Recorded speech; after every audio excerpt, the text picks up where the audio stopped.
वाले लोग बीएसपी को नीचा दिखाने में व उसके नेतृत्व को बदनाम करने के लिए कभी भी कोई मौका नहीं छोड़ते हैं। और उनमें से खासकर जो पार्टी केंद्र व राज्यों की सत्ता में होती है तो वह साम दाम दंड भेद आदि अनेकों प्रकार के हथकंडे अपनाकर वह बीएसपी के विधायकों आदि को भी तोड़कर हमारी पार्टी व मूवमेंट को कमजोर करने में ही लगातार लगी रहती है। और खासकर कांग्रेस व बीजेपी आदि जैसी ये विरोधी पार्टियां ये रत्ती भर भी नहीं चाहती हैं कि परम पूज्य बाबा साहब डॉक्टर भीमराव अंबेडकर का मानवतावादी संविधान उनकी सही मंशा के हिसाब से इस देश में लागू हो तथा यहाँ बहुसंख्यक गरीब, मजलूम व उपेक्षित वर्गों आदि के जीवन स्तर में कुछ सुधार होकर उन्हें लाचारी व गुलामी के त्रस्त जीवन से थोड़ी राहत एवं मुक्ति मिल सके। जबकि यहाँ यूपी में बीएसपी के नेतृत्व में 4 बार के रहे शासनकाल में प्रदेश ही नहीं बल्कि पूरे देश ने ये देख लिया है कि विशेषकर सामाजिक परिवर्तन एवं आर्थिक विकास से लोगों के जीवन में कैसा जरूरी बुनियादी सुधार लाया जा सकता है। हालांकि इस मामले में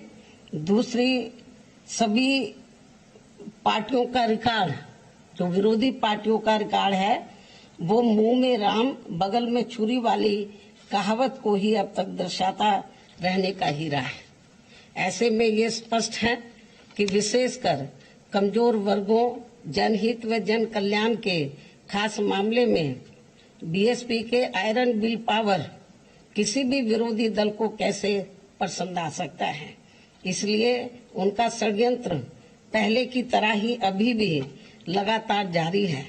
और ये सब देश में होने वाले इस बार के राष्ट्रपति चुनाव के दौरान अब फिर से हमें यहाँ देखने को मिला है। इस संबंध में भाजपा जहाँ सर्वसम्मति से सत्ताधारी एनडीए गठबंधन के उम्मीदवार तय करने के लिए अपनी विपक्षी पार्टियों से संपर्क करने का दिखावा करती रही है, तो वही विपक्षी दल एक संयुक्त उम्मीदवार तय करने के लिए अपनी मनमानी बैठ के करते रहे हैं। और इन्होंने उस प्रक्रिया में बीएसपी को अलग थलग रखा है। ये सब इनकी जातिवादी मानसिकता नहीं है तो और क्या है। जबकि बीएसपी जनहित के लगभग हर खास मामले में भाजपा के खिलाफ विपक्ष का हमेशा से सहयोग करती रही है, किंतु पहले बंगाल की मुख्यमंत्री द्वारा दिनांक 15 जून को विपक्षी पार्टियों की बैठक में एक तरफा व मनमाने तौर पर केवल चुनिंदा पार्टियों को ही बुलाना और फिर उसके बाद श्री शरद पवार द्वारा दिनांक 21 जून को इसी प्रकार की बैठक में बीएसपी को नहीं बुलाना आदि इनके ये जातिवादी इरादों को स्पष्ट करता है।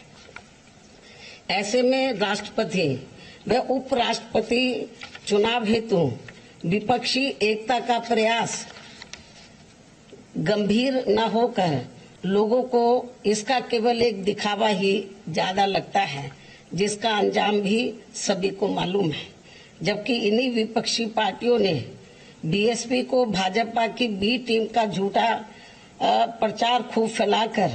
व माहौल बनाकर खासकर यूपी के इस बार के विधानसभा के हुए आम चुनाव में हमारी पार्टी को काफी नुकसान किया है। बल्कि इन्होंने एक विशेष समुदाय को बीएसपी के खिलाफ व सपा के पक्ष में इतना ज्यादा गुमराह किया कि सपा तो हारी ही हारी, अंत में भाजपा यहाँ दोबारा से सत्ता में आ गई। लेकिन इस आत्मघाती रवैये के बाद भी विपक्षी पार्टियों का बीएसपी विरोधी जातिवादी रवैया अभी भी बरकरार है, जिसके बाद निश्चय ही बीएसपी अब किसी भी मामले में अपना निर्णय लेने के लिए पूरी तरह से स्वतंत्र व आजाद है, जो बीएसपी के प्रति विपक्ष की जारी जातिवादी नीति की ही करनी धरनी का ही परिणाम है। और ऐसे संकीर्ण जातिवादी तत्वों को ना तो पहले परम पूज्य बाबा साहब डॉक्टर भीमराव अंबेडकर व उनका मानवतावादी मूवमेंट गवारा हो रहा था और न ही अब इन्हें बीएसपी को फलना फूलना हजम हो पा रहा है, क्योंकि बाबा साहब डॉक्टर भीमराव अंबेडकर के जबरदस्त जीवन संघर्षों से जो कुछ देश के गरीबों, मजदूरों, बेरोजगारों, दलितों, शोषितों, पीड़ितों आदि को संवैधानिक व कानूनी तौर पर मिला वह ऐतिहासिक व अनमोल था। और फिर इसके बाद उनकी अनुयायी पार्टी बीएसपी के माध्यम से इन उपेक्षित समाज के करोड़ों लोगों को उनके जो संवैधानिक व कानूनी अधिकार जमीनी स्तर पर खासकर यूपी में मिल पाया है वे बेमिसाल है, जो इन सभी बीएसपी विरोधी पार्टियों को कैसे हजम होने वाला है। इसलिए अलग अलग पार्टी होते हुए भी बीएसपी के विरोध के मामले में भी ये सभी पार्टियां अंदर अंदर एक हो जाती हैं और हमें नुकसान पहुंचाती हैं। लेकिन बीएसपी ये सब कड़वा सच जानकर व समझकर यहाँ गरीबों, शोषितों व उपेक्षित वर्गों आदि के हित में परम पूज्य बाबा साहब डॉक्टर भीमराव अंबेडकर की तरह ही पत्थर काट कर अपना रास्ता खुद बनाने के लिए लगातार संघर्ष करती रहती है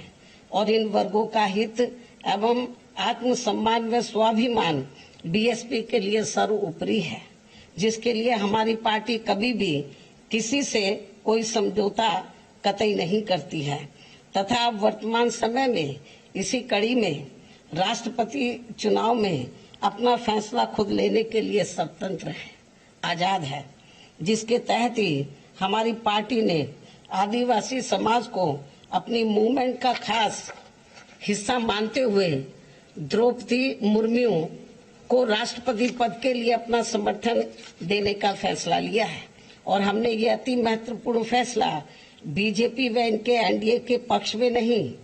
और न ही इनके विपक्ष यूपीए के विरोध में कोई सोचकर लिया है, बल्कि अपनी पार्टी व मूवमेंट को विशेष ध्यान में रखकर ही एक आदिवासी समाज की योग्य व कर्मठ महिला को देश का राष्ट्रपति बनाने के लिए ये खास फैसला लिया है। हालांकि वह कितना फ्रीली होकर वह बिना किसी दबाव के कार्य कर पाएगी ये तो आगे चलकर समय ही बताएगा। अंत में अब मैं अपने आदिवासी समाज की महिला को देश का राष्ट्रपति बनाने के लिए अपनी पार्टी का वोट देने का ऐलान करते हुए अपनी बात यही समाप्त करती हूँ। धन्यवाद।